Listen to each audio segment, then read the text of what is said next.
When it comes to applying to actually become a notary public, it will vary from state to state. I'm going to give you the website that I recommend that's super simple to understand no matter which state you're located in, because you can actually go at the top and change the state and see those requirements. Okay, so when you are applying, you want to make sure that you meet your state eligibility requirements. Because I am in Texas, I am teaching specifically on Texas and giving that example. Okay, so you want to make sure that you meet those requirements as far as moral turpitude. For example, in Texas, we are not required to take a test.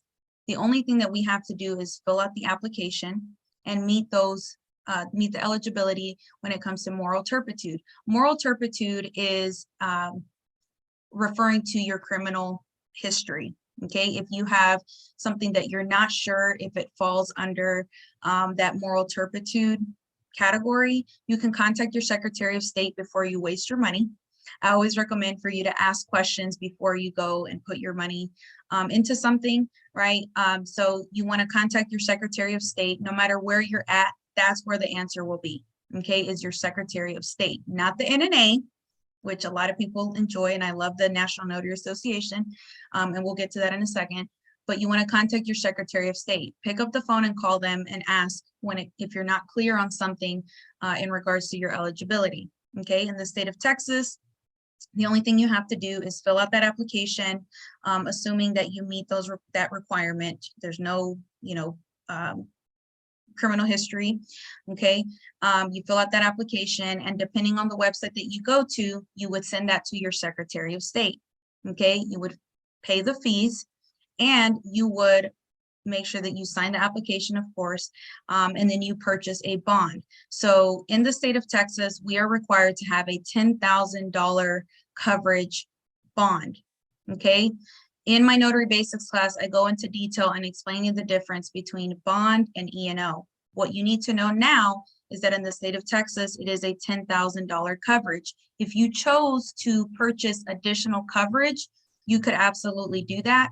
But your bond is what protects the public, and you're required to have that in the state of Texas and any state, but the amount will vary from state to state, okay? The required fees that it's referring to is your application fee and then any other testing fees, okay? If your state requires a test, you would have to pay those fees as well, okay? Some of them, for example, in the state of California, they will not charge you for the material that you need in order to prepare for the test, okay? So the National Notary Association is the one-stop shop, okay? It's nationalnotary.org. If you're writing this down, write down nationalnotary.org. If you're not writing this down, write this down. So the National Notary Association is just an association that is literally a one-stop shop for education, for certification, such as the immigration and loan signing. Okay, but it's just a very simple process. However, if you are in Texas and you are applying to become a notary, I recommend starting with texasnotary.com. The reason is because I like to simplify my life. And in Texas, texasnotary.com actually allows you to fill out your application electronically and submit it electronically. So there's no need to print anything off, fax it in, scan it in. And so with the NNA, you do fill everything out electronically, but then you have to print it off and send it to them. So I personally just prefer this option. If you see other websites out there that are offering this as sort of a one-stop shop, right, which is where they're packaging everything together for you, you're more than welcome to go through that route. I just personally know that the National Notary Association has a wonderful reputation for knowledge and information, and they've done the legwork for you. Okay, in Texas, this is what your commission will look like. Okay, so once you've submitted your application, you've purchased your bond and the other supplies, okay, and we'll get to supplies in a minute. Once you've purchased all that, gone through that process, by the way, the state of Texas right now is backed up, and I'm sure in other states they are as well, just due to, shortage of staff. And just with processing times right now, it's longer than usual, which is normal for the pandemic, right? It's taking about 6 to 8 weeks. So please do not contact them and harass them every day and ask, where is your commission? It's taking a little bit longer than usual right now. Okay, so if you're thinking about getting started for 2023, I would highly recommend for you to do that sooner rather than later. Okay, so once you have your application approved, they will send you your commission in an email.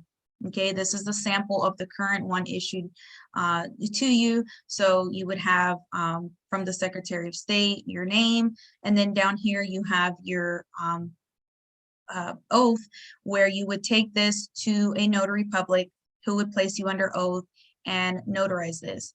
Texas almost seems a little too good to be true, because we don't have a test, because we don't have really anything else to it, right? Almost anyone can become a notary public as long as they're over the age of 18 and have no criminal history that falls under that category of moral turpitude.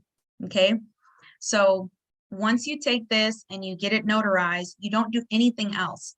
You don't send it back to them. You don't have to prove it to anyone, right? But I always, as a notary mentor and coach, I always recommend for you to scan this in, because you always want to have access to your documents in case of flooding, fire, right? Natural disaster. So you want to have this scanned in, and you want to create a folder, and you want to have this handy so that when you do decide to offer, for example, loan signing services, and they're asking you for proof of your commission, you already have it uploaded.